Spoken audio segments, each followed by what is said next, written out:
तपाईले कहिले बजारमा एउटै सामानको प्राइस फरक फरक देख्नु भएको छ? एउटै तरकारीको बजारमा एक ठाउँमा सस्तो र अर्को ठाउँमा महँगो।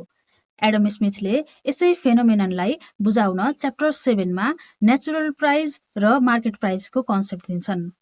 नेचुरल प्राइस भन्नाले कुनै कमोडिटी उत्पादन गर्दा लाग्ने एक्चुअल कस्ट हो, जसले सबै फ्याक्टर्स अफ प्रोडक्सनलाई कभर गर्छ। यसमा मुख्य 3 कुरा पर्छन्: वेजेस, प्रॉफिट र रेन्ट, जुन हामीले च्याप्टर 6 अन्तर्गत हेर्यौं। त्यसो भए मार्केट प्राइस भनेको के हो त? मार्केट प्राइस भन्नाले बजारमा त्यो कमोडिटी वास्तवमा बिक्री हुने मूल्य हो। सर्ट टर्ममा यो नेचुरल प्राइस भन्दा तल वा माथि जान सक्छ। मार्केट प्राइस स्टेबल नहुनुको धेरै कारणहरू छन्। फर्स्टमा डिमान्ड एन्ड सप्लाई। स्मिथले यहाँ एउटा स्पेशल टर्म प्रयोग गर्छन्, effectual demand versus absolute demand.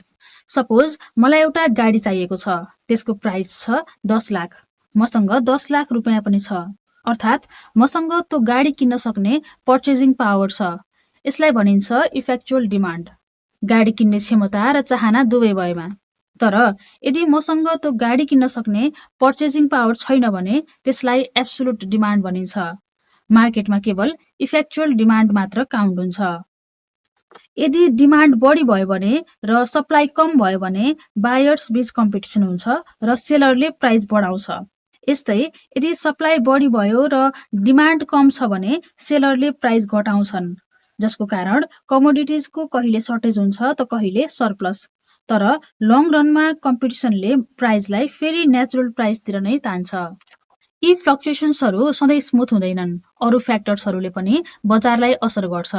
Government पोलिसिजहरू जस्तै ट्याक्सेस, रेस्ट्रिक्सन्स, कन्ट्रोल्स, सब्सिडिजले प्रोडक्सन कस्ट बढाउन सक्छ, जसकारण नेचुरल प्राइस नै इन्क्रिज भएर मार्केट प्राइस सिफ्ट हुन्छ।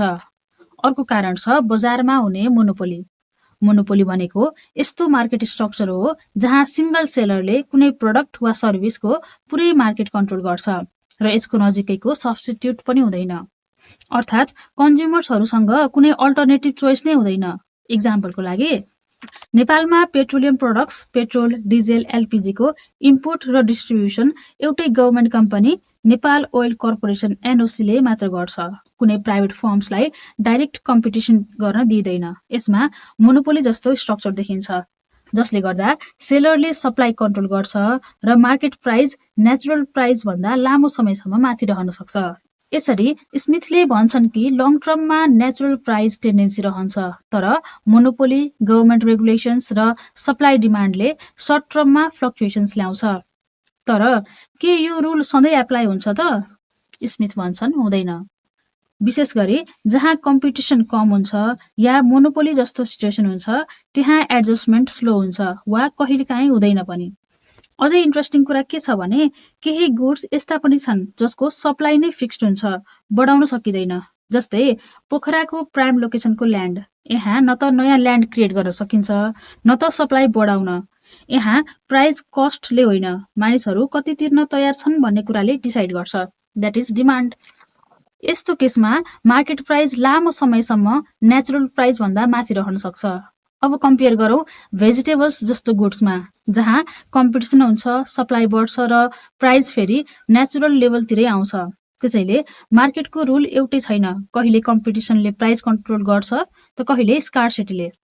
च्याप्टर 8 अन्तर्गत हामी वेजेस अफ लेबरको डिस्कस गर्छौँ। For more insights please do like, share and subscribe my channel.